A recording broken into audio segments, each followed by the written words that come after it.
This is Rob Tebbutt for Boxing Social. Delighted to be joined here today, as always, by Adam Smith. We're at the Terence Crawford Amir Khan announcement press conference in London. Happy New Year, Adam. How are you? Happy New Year, Rob. Very well, thank you. Had a lovely Christmas break, and I hope you did as well. I feel refreshed, recharged, and ready for a big new year. 2019, I think is going to be fantastic. We obviously had this announcement. We know that Eubank and De Gale are fighting. We wait for AJ. We wait for so much. It's lots of spinning plates at the moment, I think, but I think they're going to fall in the next few weeks, and we're going to have a really good sort of start to the year, spring. I think by June we'll have had 4 or 5 humdingers. I really do.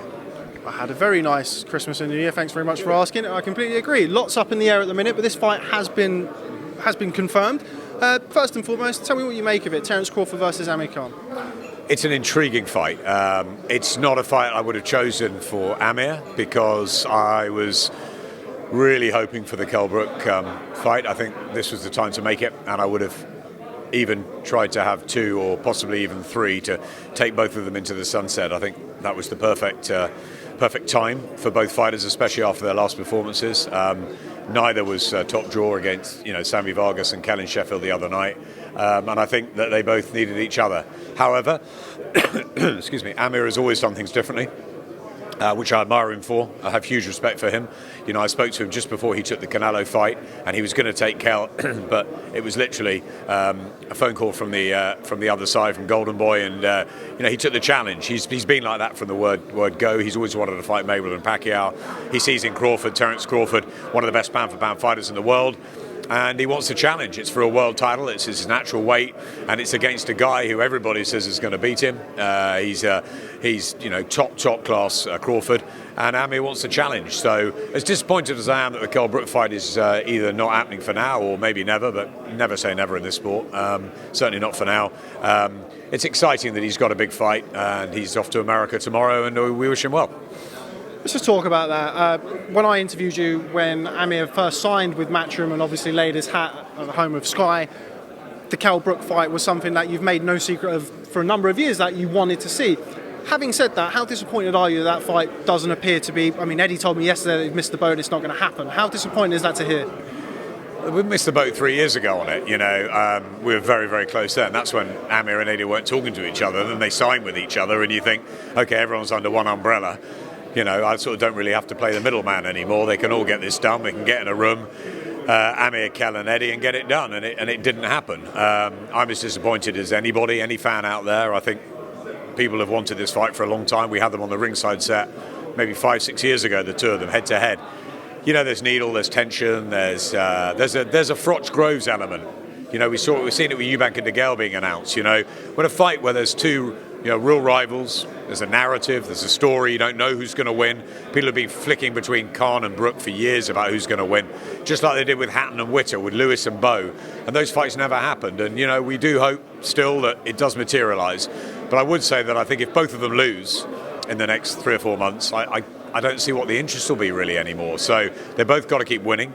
If they both win, or at least Amir puts a really good performance up against Crawford and Kell gets a world title or something like that, it could still happen, but I'm very disappointed it hasn't happened. Having said that, no blame to anybody. Amir has taken an almighty challenge in America. Nobody can knock him for that. It's a fascinating one. I'm a big admirer of Terence Crawford's skills, and I want to see how Amir's going to do against him, because he's got extremely fast hands, as we know. Key first 3 or 4 rounds again, but it's going to be tough against Crawford. It's going to be really tough. You mentioned it there, really, with kind of, the Brook-Khan Brook situation over a number of years. When Amir finally came back to box on Sky, and I know it's something that you lobbied for a while, was the Brook fight part of the initial 3-fight deal? Was that always in the conversation?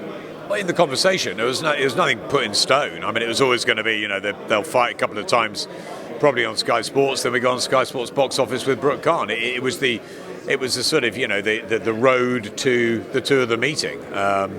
I don't know. Look, what changed? There was the whole argument about the weight, about rehydration, about all of that. Personally, I don't think Kell should fight at welterweight. And, he was going to have to drag himself down, which apparently he was okay with. Then there was the next cause. Kell was joking about having his arms tied behind his back. Look, Amir wants to fight at welterweight, and Kell shouldn't really fight at welterweight anymore. He came back down for Spence. I thought it was a dangerous fight to take on. Really good fighter, Errol Spence. He'd been up at middleweight, a lot of weight to lose. I'd like to see Kell fight at super welterweight. And then look, maybe in 6-9 months' time, as I said, if Khan either beats Crawford or puts on a good performance, and Kell maybe gets hold of a world title at 11 stone, maybe we can get it on. But it seems to me there's got to be some concessions that are made. It can't just be all about dragging Kell down to welterweight, etc.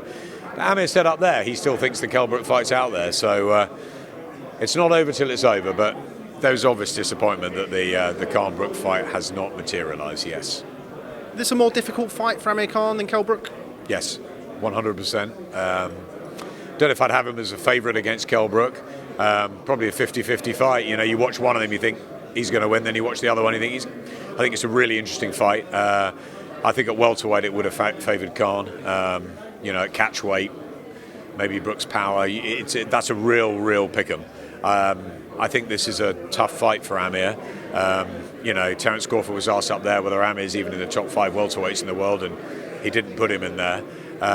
Khan's got brilliant natural ability and speed, but we know he's been hurt and taken out before, and Crawford's approaching his peak. So yes, it is tough. Look, Ricky Burns took him 12 rounds, and I'd always thought that Khan would have too much speed for Ricky Burns. So it's not impossible that he can't do well in this fight, and if he goes for it early with that speed, you never know. He's got decent power. I just wonder whether the legs can hold up with Crawford for 12 rounds. That's a big worry for me, and it's in America. It's in the top-ranked show. He's up against it, but no, he's got a chance. Every fighter's got a chance, and Khan has proved he's a world-class fighter. It just may be that the timing is more beneficial for Terence Crawford on this one. Where do we stand with regards to UK TV for this fight? It's still up in the air. It's something that was mentioned in the press conference. Where do we stand? You're the head of boxing for Sky Sports. You're probably in a better position than most to give your opinion. It is up in the air. It's a top-rank promotion, which Matchroom are involved in. So we wait and see. We'll look at it. It's April the 20th. Obviously, at the moment, we've got a slightly small event penciled in for April the 13th involving Anthony Joshua. So, that's only a week later. So we'll have to look at it and see what we decide. And also whether Anthony Joshua even fights Dillian Whyte, because, those talks are stumbling a little bit. There's talk maybe he'll go to America to fight Jarrell Miller. Maybe he'll fight somebody else at Wembley. I think it's all about that April the 13th date. If that happens, and the Amir Khan fight's a week later, that's going to be a tricky one. But we'll work something out, and hopefully we'll get to do it. Does ESPN's deal that they have with BT Sport, and obviously BT Sport have their own pay-per-view platform, does that kind of indicate that it's likely to end up on BT Sport? John Rawling was up there hosting the press conference today. Bob Arum is very close with that side, so it may well be. It may well be that it ends up with BT, I guess. I really don't know until Todd DeBerth, Bob Arum, and Eddie and everyone have spoken. And I think until the Anthony Joshua situation is resolved, we're not quite sure. Was that ever a part of kind of negotiations for this fight, or ever a potential stumbling block or a reason for you to potentially lobby for the Brook fight as opposed to the Crawford fight? I'm always looking for fights that happen at 10 o'clock on UK soil. That's my business, okay? So every fight that's at 10 o'clock on UK soil and Sky Sports has the potential to be a big hit. So it's really important that we utilise that. Now, obviously, if Ricky Hatton went to fight in America to make his name eventually. We know fighters do that. You know that Mayweather-Pacquiao is going to be at 4 o'clock in the morning in Vegas. But Anthony Joshua's fought at 10 o'clock at night here. And that's where the UK public want to see him. That's the perfect time, 10:30 on a Saturday night. It's perfect for our audience here. When he fights in America, because he will take that plunge, AJ, I'm sure people will stay up through the night. But it's not something we want to do regularly. And Amir's fought over there before. At that time in the morning, we haven't covered it. So, it's a difficult one. If Amir and Kell were fighting, it would be here. It'd be 10:30 at night, and it would definitely be a show that we would make into a massive event, a special event, because it's our time zone, it's in our country. And as I said, not saying that we don't get right behind big fights abroad. Katie Taylor is a perfect example. She's one of our flagship stars, and she's been fighting obviously on American soil for quite a while. We're right behind her, and we'll follow her and be live with her next time she fights in March. And but it's easier our end, and it's more beneficial for our customers if it is UK time of night. No question. Just final word on Anthony Joshua. With that being said, it kind of follows on nicely with that. Would you prefer, from a Sky point of view, the Dillian Whyte fight as opposed to the Jarrell Miller fight in New York? I think both are good fights, and both are interesting. As I said to you, 10 o'clock, Wembley Stadium, April 13th is a great one for everybody. So, but I want to make sure that if that happens, it's a fight that deserves the Wembley stage, and I think Dillian has paid his dues. I think he's done everything asked of him. He had a fantastic 2018, and I think he deserves a shot now. And I think it's a really good fight. It's a rematch. It's got plenty in it. It's going to have everyone talking in Britain. Dillian's made quite a name for himself. If that doesn't happen, I think a good second choice is Joshua against Miller, and I think that's a natural fight for the Garden in New York. So you never know with boxing. I'm sure things will be clearer in the next week or two. But look, if I could choose any fighter, I'd probably say AJ Fury on April 13th or AJ Wilder. I don't think those are going to happen, so I'm being realistic. I think it's going to be AJ Whyte in London or AJ Miller in New York, and my preference obviously is AJ Whyte in London. Just final words, because you've mentioned something very interesting there. Obviously there has been talk, Eddie mentioned yesterday, about an offer that had been made to Tyson Fury. Being head of boxing for Sky Sports, how open would you be to a potential cross-promotion with BT Sports Fire and Tyson Fury? That's something you're going to have to sit down with. We're Sky Sports box office. We want it on our platform. Anthony Joshua fights on Sky Sports. He's been on Sky from the very beginning. We have a long-term deal with him, and he will fight on Sky Sports box office, no question about that. Would I like to see Tyson Fury with us and on our platform? Of course I would.